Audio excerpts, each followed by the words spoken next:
नमस्कार, मेरे चैनल पे आपका बहुत बहुत स्वागत है। और मैं सबसे पहले आपको बता दूं, मेरी कोशिश कि अच्छाई जहां कहीं भी हो वो मैं आपके सामने प्रस्तुत करूं। और एक ऐसी ही आज का मैसेज उन यूथ एस्पिरेंट्स के देने की मेरा प्रयास रहा है कि जिस भाई को मैं आमंत्रित कर रहा हूं वो निश्चित ही आपके लिए, मेरे लिए और हम सब के लिए प्रेरणा स्रोत है। वो इसलिए क्योंकि जिस बंदे ने गांव में और घर पे रह के तैयारी की और उसके बाद में, जैसा कि आप मेरे पीछे देख सकते हैं, जीएसटी इंस्पेक्टर तक का सफ़र जिसने तय किया, मैं उसको वास्तव में बुलाते हुए हम सबको बड़ी वास्तव में एक फ़ख्र महसूस होता है, गर्व की अनुभूति होती है।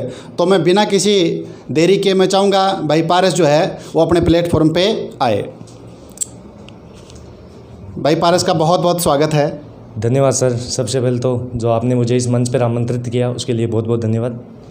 मैं जब पारस को देखता हूँ और इसकी बातों को सुनता हूँ तो बाबा साहेब की वो पंक्ति याद आती है जब वो कहते हैं कि शिक्षा वह शेरनी का दूध है जो जितना पिएगा उतना दहाड़ेगा। निश्चित ही इन पंक्तियों को चरितार्थ करने का काम भाई पारस ने किया है। यूथ एस्पिरेंट से मैं अनुरोध करूँगा कि आप पूरा वीडियो देखेंगे तो आपको भी लगेगा कि वास्तव में ये प्रेरक व्यक्तित्व क्यों है, इसका कारण क्या है। तो मैं चाहूँगा कि आप पूरा वीडियो ज़रूर देखें। मैं चाहूँगा पारस के एकेडमिक कैरियर के बारे में पारस खुद बताएं। सबसे पहले तो मैं आपको बता देता हूँ, मैं थोड़ा इंट्रोवर्ट नेचर का हूँ, तो अपनी बातों को उतने अच्छे तरीके से एक्सप्रेस नहीं कर पाता हूँ, तो उसके लिए थोड़ी समझ आएंगे। और एकेडमिक करियर तो मेरे जितनी भी मेरी एजुकेशन हुई है वो मेरी गाँव ही से हुई है। नॉर्मल एजुकेशन हुई है। मैंने 10th क्लास गांव के गवर्नमेंट स्कूल से पास की है। उसके बाद 11th और 12th में मेरा साइंस मैथ बैकग्राउंड रहा है। और ग्रेजुएशन में मैंने सिंपल BSc से ग्रेजुएशन की है। साधारण से असाधारण काम भाई पारस ने किया। पारस, मैंने जहाँ तक सुना है वो ये कि पारस का सफ़र जो है वो SSC GD से शुरू होता है और आज दिन यह है कि पारस SSC में GST इंस्पेक्टर पद पे चयनित हुआ है। तो मैं चाहूँगा पारस बताए कि अपना सफ़र कहाँ से लेकर वहाँ से लेकर यहाँ तक का जो सफ़र है वो भाई पारस बताए। तो सर ये सफ़र SSC GD के एग्ज़ाम से शुरू हुआ था। मैंने सबसे पहला एग्ज़ाम SSC GD का दिया था, तो उसके लिए मेरा सिलेक्शन भी हुआ था। फिजिकल के लिए मुझे बुलाया गया था, लेकिन GD ये कांस्टेबल में उस टाइम मेरा जाने का उतना विचार नहीं था, तो मैंने फिजिकल उसका स्किप कर दिया और आगे अपनी पढ़ाई को कंटिन्यू रखा। और इसके साथ साथ मैंने कई एग्ज़ाम फॉर्म भर रखे थे, तो मेरा हर 2-3 महीने में कोई ना कोई एग्ज़ाम आता रहता था। जैसे SSC MTS का मैंने एग्ज़ाम दिया है, KVS LDC का दिया है और राजस्थान LDC का भी दिया है, railway constable, RVVNL commercial assistant, video, ऐसे करके मैंने कम से कम 10-15 एग्ज़ाम मैंने दिए हैं और अधिकतर में मुझे सफलता भी मिली है। वर्तमान में मैं पटवारी की पोस्ट पर पोस्टेड हूँ। अभी पास ही में 12 किलोमीटर हमारे घर से गांव है, वहाँ पे मेरी ड्यूटी है। और सभी बड़े भाई, परिवार के लोगों, आप सभी के आशीर्वाद से अभी मेरा कस्टम इंस्पेक्टर पे सिलेक्शन हुआ है। बहुत बढ़िया बात बताई पारस ने कि अभी GST इंस्पेक्टर आप सबकी दुआओं से और आपके आशीर्वाद से मुझे पद मिला है। मुझे पारस की एक बात मैं कोट करना चाहूँगा। पारस जो है वो आत्मविश्लेषण करने में बहुत तेज़, आज नहीं, जब 12वीं क्लास का पेपर था, जब रिज़ल्ट आया तो मैंने सुना है पारस ने कोई अपने कैलकुलेशन मैथ में 100 में से 100 कर रखी थी और नंबर आए थे 76 नंबर आए थे। उसके बाद में आपने कॉपी भी मंगवाई थी। तो मैं चाहूँगा थोड़ा सा पारस वो बता दें कि कौन सा कारण था जिसकी वजह से कॉपी मंगाने से फ़ायदा क्या हुआ, वो थोड़ा सा बता दें। वो सर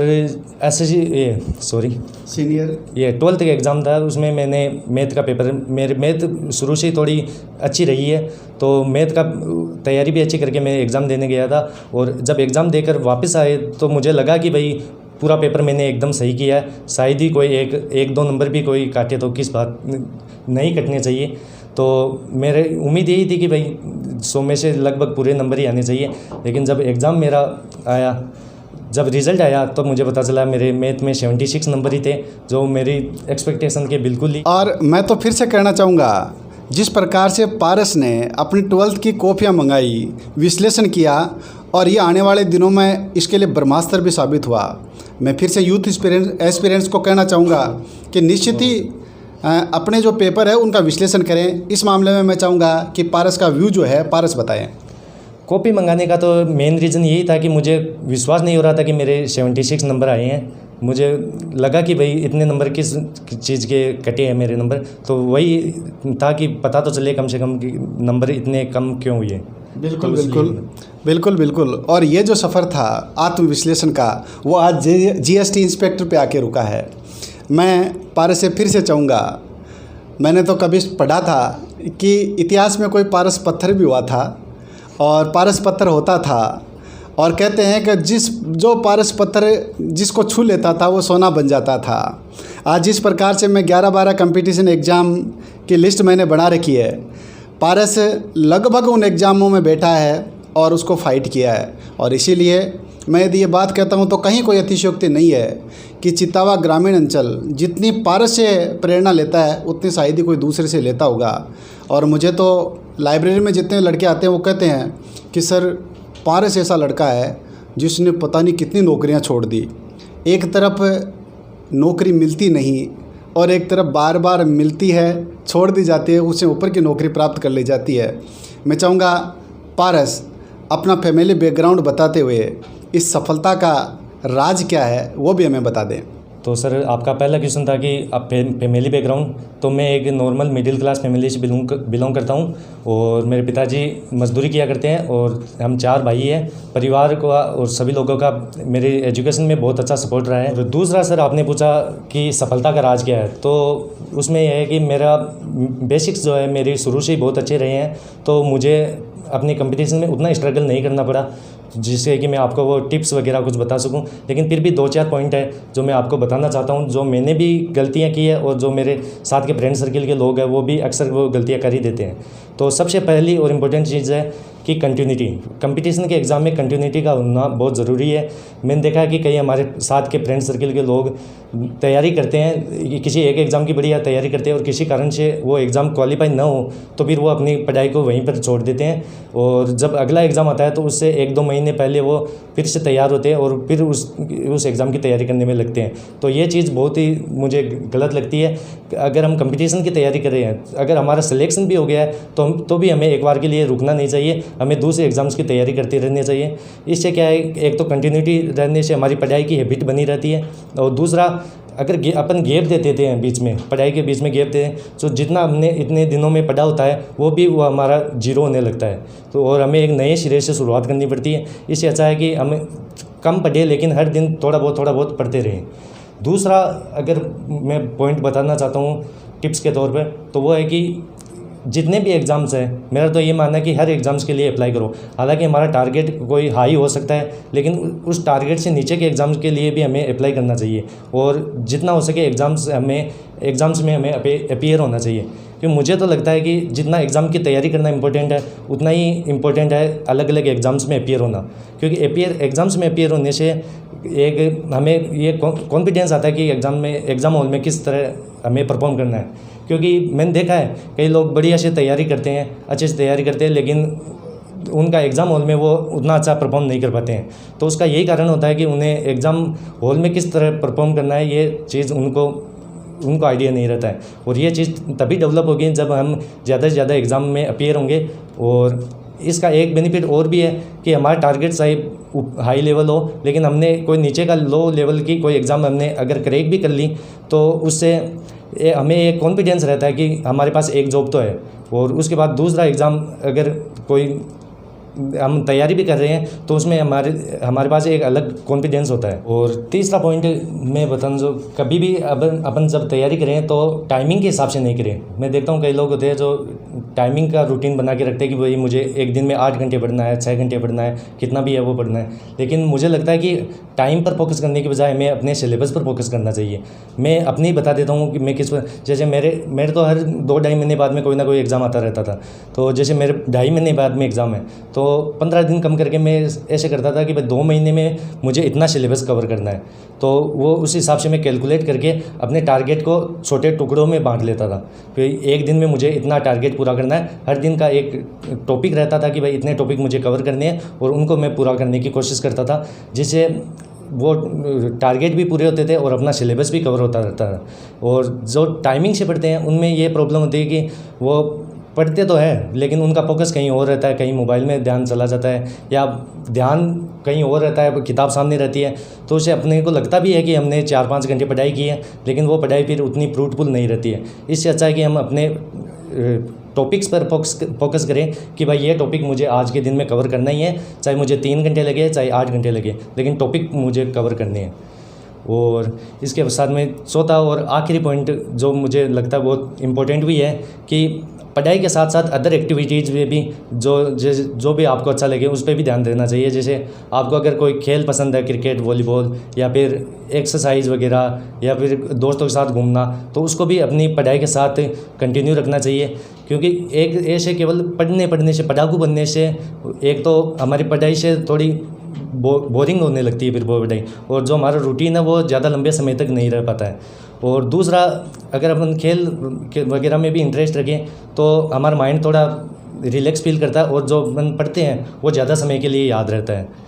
तो इसके साथ ये जो अपन पढ़ाई करते हैं तो उसमें अदर एक्टिविटीज़ का भी उतना ही ध्यान रखें, क्योंकि जब हम एग्ज़ाम देने जाएं तो हमें ये नहीं लगना चाहिए कि हमने इतनी पढ़ाई की है और अगर होगा नहीं होगा तो क्या होगा। हमें ये लगना चाहिए कि हमने जितनी पढ़ाई की है उतना ही हमने इन्जॉय भी किया है, तो जो होगा वो अच्छा ही होगा। ये माइंडसेट से हमने एग्ज़ाम देने जाना चाहिए। बहुत बढ़िया बात बताई। और इसे ही मैं यदि आगे बढ़ाऊँ तो ये कि पारस की बातें वो है, वास्तव में कहते हैं कि कथनी थोथी जगत में करनी उत्तम सार। पारस वो लड़का है जिसने इस करनी को जिया है। अभी जैसा कि बताया पारस ने कि पढ़ाई करें, लेकिन पढ़ाई के साथ में अपने शौक़ को भी जीवित रखें। और इसका मैं चाहूँगा कि आपको एक एग्जाम्पल दूँ। मेरे पीछे की स्क्रीन में आप निश्चित ही 2 तस्वीरें देखेंगे। एक तस्वीर ये है जो बिल्कुल आपको, यदि ये शर्ट नहीं होता तो वो पसलियाँ दिख जाती पारस की। ये पारस की वो तस्वीर है जब अपने चारों भाइयों में ये सबसे कमज़ोर जिसकी हेल्थ हुआ करती थी। और एक तस्वीर दूसरी ये है जिसमें आप देख सकते हैं ये जो शानदार बॉडी पिक्चर जो दिखाई जा रही है, वो मुझे लगता है कि पारस का जो शौक़ के साथ में जीवन जीना है ये इसको परिलक्षित करता है। तो मैं चाहूँगा पारस इसके ऊपर थोड़ा सा प्रकाश डाल दें। इसमें यही है कि सर किसी चीज़ का अभाव होता है वही बहुत अच्छा एक अपने आप में मोटिवेशन होता है। हम 4 भाई हैं और चारों में उस टाइम सबसे दुबला पतला और कमज़ोर मैं ही दिखता था। तो जितने भी हमारे रिलेटिव है या पड़ोसी है, कोई भी देखता वो यही बोलते थे कि ये तो आप में सबसे अलग ही लगता है।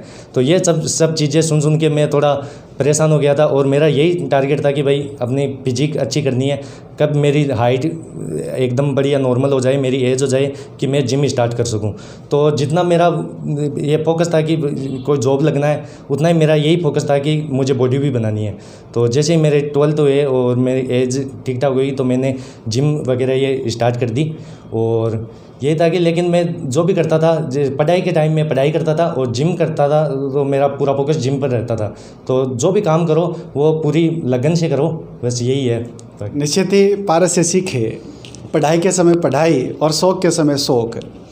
मैं फिर से पारस के पास जाना चाहूँगा और पूछना चाहूँगा कि जितने भी लोग आगे बढ़े हैं पारस, उनका कोई न कोई गॉडफादर रहा है, उन्होंने कहीं ना कहीं से प्रेरणा ली है। मैं पारस से पूछना चाहूँगा, पारस की प्रेरणा कौन है? सबसे बड़ी प्रेरणा तो मेरे परिवार के लोग ही हैं, जिनको मुझे गवर्नमेंट जॉब पर देखना एक उनका सपना था। तो वो चीज़ अपने आप में मेरे लिए एक मोटिवेशन थी। वो शुरू से ही मेरा सपना था कि SSC CGL की पोस्ट मुझे लेनी है, तो उनको देख के मुझे ये मोटिवेशन मिला। मुझे लगता है पारस का ये वीडियो यदि पारस का कोई परिवार का बंधु देख रहा है, पारस के मित्र मंडली देख रही है, तो निश्चित ही सुखद अनुभूति करती होगी। पारस जो कभी नहीं बोलता था आज इतना बोल रहा है। तो मुझे लगता है कि पारस के शब्द बहुत गहरे हैं, भरे हुए हैं और इनका वज़न बहुत ज़्यादा है। मैं तो फिर से कहूँगा कि पारस के बारे में यदि मैं ये कहूँ तो कोई अतिशयोक्ति नहीं है कि मंजिल तक भी पहुँच गए उनको तो नहीं कुछ नाजे सफ़र। जब पारस बताता है कि मैंने एसएससी जीडी का सफ़र शुरू किया, सर बाबूजी बन गया था। उसके बाद में असिस्टेंट कॉमर्शियल असिस्टेंट के पद पे मेरा चयन हुआ था। मैं स्टेशन मास्टर की जो जॉब है उसको एक्सटेंशन दे रहा हूँ। पटवारी भी वर्तमान में पोस्टेड हूँ। वीडियो प्री में मेरा हो चुका था। तो मुझे लगता है ये बहुत लंबी फहरिस्त है। इसीलिए मैं कहूँगा कि पारस के लिए ये शब्द वास्तव में मैं तो कहता हूँ पूरे पारस के लिए बने हैं कि मंजिल तक भी पहुँच गए उनको तो नहीं कुछ नाजे सफ़र, 2-4 कदम जो चल न सके रफ्तार की बातें करते हैं। मैं पारस की जीवटता को सलाम करता हूँ। नहीं तो आज के इस गला काट प्रतिस्पर्धा में जब कोई एक नौकरी लग जाता है तो उसके बाद में अपना प्रयास छोड़ देता है। हाल ही में जब यहाँ से वहाँ से शुरू करके सफ़र यहाँ तक पहुँच गया, उसके बाद में भी पढ़ाई का जो जुनून है वो पारस का कम नहीं हुआ। मैं पारस से अंत में ये पूछना चाहूँगा कि जो यूथ ब्रिगेड, जो अभी नए एस्पिरेंट्स जो अभी नौकरी की तैयारी में लगे हुए हैं, उनको संक्षिप्त में पारस अपना संदेश प्रेषित कर दें। मैं मेन चीज़ अपने आपके दर्शकों को यही बताना चाहूँगा कि फेलियर्स जो हैं उनसे कभी भी घबराना नहीं चाहिए। फेलियर्स हर किसी की लाइफ में आते हैं, मेरे भी लाइफ में है। मैंने तो इतनी ऐसी गलतियाँ की है जो अगर किसी को बताएं तो भी उनमें थोड़ी शर्म सी आती है कि भाई ऐसी गलती भी कोई कर सकता है क्या। आपने मेरी सफलता बता दी, मैं अब आपकी ऑडियंस को अपनी असफलताओं के बारे में बताना चाहूँगा। मैंने कई 4 या 5 गलतियाँ की है। जैसे मैंने सबसे पहले मेरा CHSL 2018 का एग्ज़ाम था, 2017 का एग्ज़ाम था, तो लगभग दूसरा या तीसरा एग्ज़ाम था, तो उतना एक्सपीरियंस भी नहीं था। और जो एडमिट कार्ड आया तो मेरी डेट ऑफ बर्थ है 15 जुलाई और एग्ज़ाम था 14 जुलाई को। तो मैंने गलती से एग्ज़ाम डेट की जगह मैंने अपनी डेट ऑफ बर्थ देख ली कि भाई 15 जुलाई को एग्ज़ाम है, और 14 जुलाई को मैं जब एडमिट कार्ड निकलवाने गया तब मुझे पता चला कि एग्ज़ाम ओवर हो चुका है और वो एग्ज़ाम मेरा स्किप हो गया। तो ये गलतियाँ भी होती है। और दूसरा इसके बाद मैंने गलती की, CGL 2018 का एग्ज़ाम था जो मेरा, उसमें मैंने आंसर की से अपना स्कोर चेक किया तो मेरे 108 नंबर बन रहे थे। और कट ऑफ में जब मैंने देखा उसमें 2 लिस्ट आती है, एक तो कट ऑफ की लिस्ट आती है, एक PDF में जहाँ पर अपना नाम चेक करना होता है। तो कट ऑफ में मैंने 111 कट ऑफ में SC की कट ऑफ 111 थी। तो मैंने यही देख के कि भाई हुआ नहीं है, मैंने PDF रोल नंबर चेक नहीं किए। तो जब उसका मेंस का एग्ज़ाम था उससे मुझे 5-6 दिन पहले मेरे ही एक भाई ने बताया, क्योंकि उसका सरनेम भी राजौरा ही था, तो उसने मुझे बताया कि तेरा इस CGL में क्वालिफाई हो तुम, लेकिन इस बार नॉर्मलाइजेशन इंट्रोड्यूस हुआ था। वो फर्स्ट टाइम था SSC ने नॉर्मलाइजेशन को इंट्रोड्यूस किया, तो उसमें मेरे 26 नंबर बढ़े थे। तो मेरा उसमें क्वालिफाई हुआ, लेकिन 5 दिन की तैयारी थी, 5 दिन का ही टाइम मिला मुझे तैयारी करने का। फिर भी मैंने तैयारी की, एग्ज़ाम दे, मेरा उसमें भी हुआ ही, लेकिन फाइनल में डॉक्यूमेंट वेरिफिकेशन फाइनल मेरिट में मेरा उसमें नहीं हो पाया। उसके बाद में मैंने CGL 2019 का एग्ज़ाम दिया, बढ़िया चल रहा था सब कुछ, प्री मेंस सब कुछ बढ़िया चल रहा था। उसके बाद में Tier 3 का पेपर होता है जो डिस्क्रिप्टिव होता है, ऐसे और लेटर लिखना होता है उसमें, तो उसमें रोल नंबर बनने होते हैं। तो मैंने कुछ ज़्यादा एक्साइटेड था कि रोल नंबर मैंने गलत भर दिए उसमें, और उसकी वजह से मुझे लास्ट पेज में मुझे 0 नंबर मिले। तो बहुत दुख हुआ उस चीज़ में भी। उसके बाद में मैंने एग्ज़ाम दिया CGL 2020 का। तो ये जितने भी एग्ज़ाम दिए थे मैंने, वो पास ही मेरे शिकर में एक कॉलेज है वहीं पे हुए थे। तो एक आदत सी बनी हुई थी कि भाई जो भी SSC का एग्ज़ाम है वो उसी कॉलेज में होना है। तो मैंने प्री दे लिया, मेंस के 2 एग्ज़ाम भी दे लिए, और उसके बाद में मैंने देखा तो उसमें शिकर, उसमें सिटी लगा हुआ था कि भाई शिकर में एग्ज़ाम है। एग्ज़ाम एडमिट कार्ड एग्ज़ाम से 2 दिन पहले सिटी बताते हैं, और जब कौन सी कॉलेज में, शिकर में कौन सी कॉलेज में, ये मैंने चेक नहीं किया, और मैं वहाँ पे एग्ज़ाम देने चला गया। और जब चला गया तो एक एग्ज़ाम तो मेरा वहीं पे था उसी कॉलेज में, वो मैंने दे भी दिया। अगले दिन भी मैं वहीं उसी कॉलेज में पहुंच गया, लेकिन वो दूसरे दिन जो एग्ज़ाम था मेरा, वो वहाँ से 25 किलोमीटर दूर एक कॉलेज थी, वहाँ था, जिसके कारण मेरा एग्ज़ाम वो स्किप हो गया। और ये जो 2020 वाला जो सेंटर मेरा स्किप हुआ, ये इसमें मैंने इतनी बढ़िया तैयारी की थी कि भाई जो CGL का मेंस का एग्ज़ाम मैथ का पेपर होता है, मैथ का 200 नंबर का पेपर होता है, तो मेरी इस लेवल की तैयारी थी कि मैं कॉपी और पेन को साइड में रख के केवल वर्बली पेपर सोल्व करता था, मैथ का पेपर वर्बल सोल्व करता था, और उसमें भी मेरे 150 प्लस नंबर आ जाते थे। 2-3 एग्ज़ाम दे लिए और इतनी अच्छी तैयारी भी मैंने की थी कि ये बढ़िया मेरा स्कोर हो रहा था, लेकिन इतनी तैयारी के बावजूद एग्ज़ाम स्किप हो गया, तो बहुत ज़्यादा दुख भी हुआ। और पर यही मैं आपको बताना चाहता हूँ कि फेलियर हर किसी की लाइफ में आते हैं। उसके बाद CGL 2021 का एग्ज़ाम था, जब मेरी पटवारी की वो ट्रेनिंग चल रही थी, तो उतना टाइम मिल नहीं रहा था। लेकिन जो ये 2-3 एग्ज़ाम में मैंने तैयारी की जिनमें मैं फेल हुआ था, ये तैयारी मेरे उस टाइम काम आई। और मैंने शायद 5% 10% तैयारी 2021 में की थी, लेकिन उसमें 21 वाले एग्ज़ाम में मुझे बढ़िया स्कोर हुआ और ये कस्टम इंस्पेक्टर की पोस्ट मिली है। तो यही बताना चाहूँगा कि अगर फेल भी कोई एग्ज़ाम में होते हैं तो इसका ये मतलब नहीं कि आपकी पढ़ाई वेस्ट हो गई। पढ़ा हुआ कभी भी वेस्ट नहीं जाता है। तो जो भी अगर फेलियर भी आते हैं आपके लाइफ में तो उससे निराश नहीं होना है, बस दोबारा शुरुआत करने से नहीं चूकना चाहिए। क्योंकि दोबारा शुरुआत, वो जो कहते भी है कि दोबारा शुरुआत करने से कभी घबराना नहीं चाहिए, क्योंकि इस बार शुरुआत जीरो से नहीं अनुभव से होती है। तो हमेशा कभी भी अगर फेलियर भी हो जाए तो दोबारा स्टार्ट करने से कभी नहीं घबराना है। यही मैं बताना चाहता हूँ। बहुत बहुत अच्छी बात बताई पारस ने, और मैं तो फिर से कहूँगा कि गलतियाँ अगर रुलाती है तो राहें भी दिखाती है। पारस ने जैसा बताया कि मैंने बहुत सारी गलतियाँ की, लेकिन गलतियों के साथ में अनुभव भी मैंने खूब सीखे। आपको लगता है कि पारस का चयन आज आपको वीडियो प्रस्तुत करने में मैंने सही किया, तो निश्चित ही कमेंट करें, इस वीडियो को लाइक करें और चैनल को सब्सक्राइब कर दें, और ताकि हमें भी मोटिवेशन मिले, मेरा भी मनोबल बढ़े कि जिस प्रकार से आज मैंने पारस का चयन किया, कल आने वाले दिनों में कोई और पारस आए और आपको अपनी जो पूरी जो यहाँ तक का जो रूटीन है, यहाँ तक की जो मंजिल तक पहुँचने का जो सफ़र है वो आपको बताएं। मैं फिर से कहूँगा कि मुझे दूर देश की दुनिया के उदाहरण प्रस्तुत करने का कोई शौक़ नहीं है। मैं चाहता हूँ आपके सामने उन लोगों को प्रस्तुत किया जाए जिन्होंने आपके पास में रह करके कुछ खास किया है, और ऐसी ही कड़ी में आपके बीच में मैं पारस को लेकर आया हूँ। पारस ने समय दिया, इतनी बातें बताई, इसके लिए पारस का बहुत बहुत आभार। बहुत बहुत धन्यवाद सर, आपने भी जो आपने मुझे यहाँ पर आमंत्रित किया और बोलने के लिए मौका दिया, इसके लिए बहुत बहुत धन्यवाद सर। बहुत बहुत धन्यवाद। Okay, thank you.